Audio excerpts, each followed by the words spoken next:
In this video, I'm going to discuss about parameter, when the parameter is required and the second one is not required, and how do you call it from another script. If you want to more detail about how to call a script from another script, you can check my previous video. So let's start it. Let's define our parameter.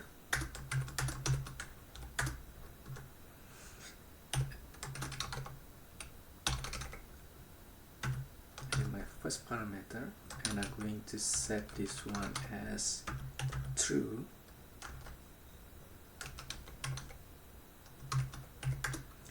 And let's call this first variable is first name, and the second one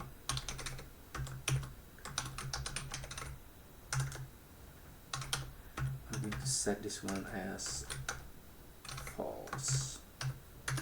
And let's call the second variable is last name, and let's set the value will be last name when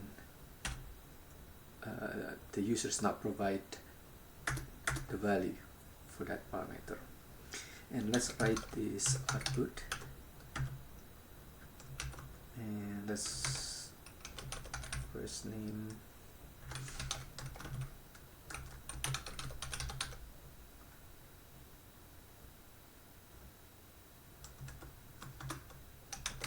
and the second one is last name. Now you can this two-way. I think this is preference. Here, if you put it outside, and you can automatically the ISE will know exactly what the variable is. So let's use both way so you can see if there's anything different. And let's run the script. And as you can see, since the first variable is required, so it asks you to provide the value for it. So let's put this one name, and then the last name, the second one will be last name is, because we don't provide the value, then we'll set to last name. As you can see, the second one output, when I put it outside of the double quote, will print it under the next line. So if you want to put the same line, then we need to put it inside the code. Okay, so let's run it again, and now we will provide the value as nothing and see what it will bring.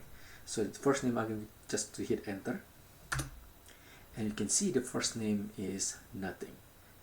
So say we want to set, okay, if some user just hit enter key and we want to have some value on it. So the first thing that we thought about, that maybe put, okay, we're gonna put first name here. So let's run this script. We're gonna hit enter, and you can see right now the first name is also still blank, because when you hit enter, which is Carriage Return Line Feed, is something, it's not really null. So how can we check this, and how can we set something to it? So here, what we need to do is that we have to check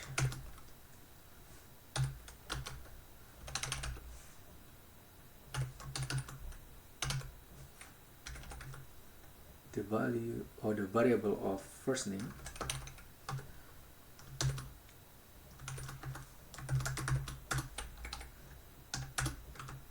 if there is something it's null or white space, and then we are going to set to same as first name.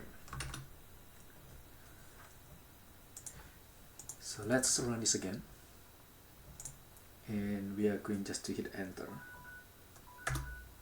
Now you can see that the first name now set to first name. Okay, so let's now to call this from another script, so we can see exactly how we call it and how we pass it. So here I'm going to call it, and I'm going to using this the easy one without the invocation name, and let's see what happened. Let's say we are going to call this script is p less than 5 ps1, and let's save this. Now if I run the script, now you can see that there is an error here. This is because, if you can see here, my current folder or drive is in the C drive, Windows System 32, but my script is in the workbench, in another drive, in E drive. So when we're using this, we need to make sure that we are exactly in that location, or in that folder, same location. So the easy way, the safer way, is that instead using that, we are going to just using the running it, the calling the file, we're gonna using the split pad. We're gonna split pad location name.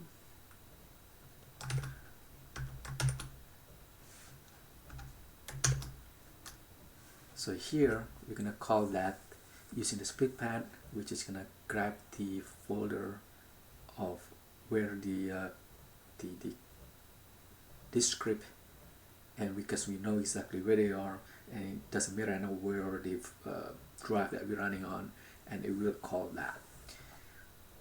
So let's save this and call it.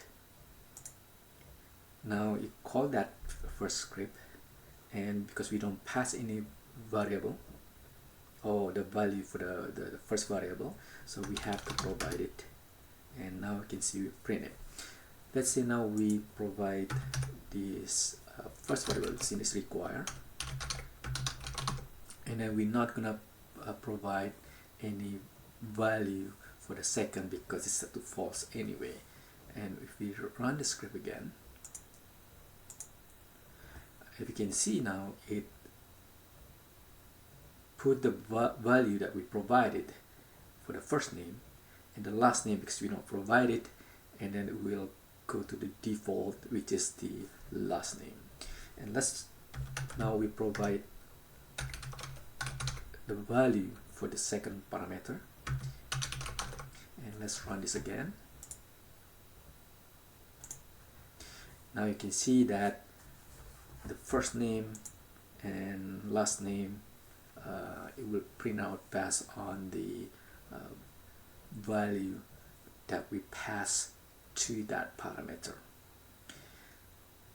So if you like this video, please click and subscribe. Thank you.